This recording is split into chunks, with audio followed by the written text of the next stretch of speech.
Evet, deprem oluyor. Çok şiddetli bir deprem oluyor şu anda. Çok şiddetli bir deprem oluyor.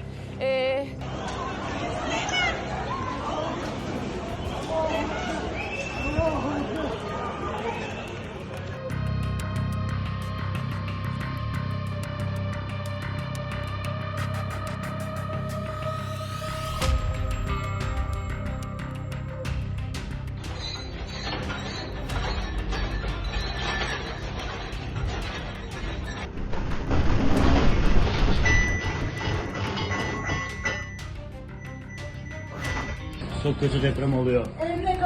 Sakin ol, sakin ol. Bu bina sağlam, sakin ol. Oyuna girmesi. Değerli izleyenler, bu dakika Deprem itibariyle İstanbul'da deprem oluyor. Bismillah.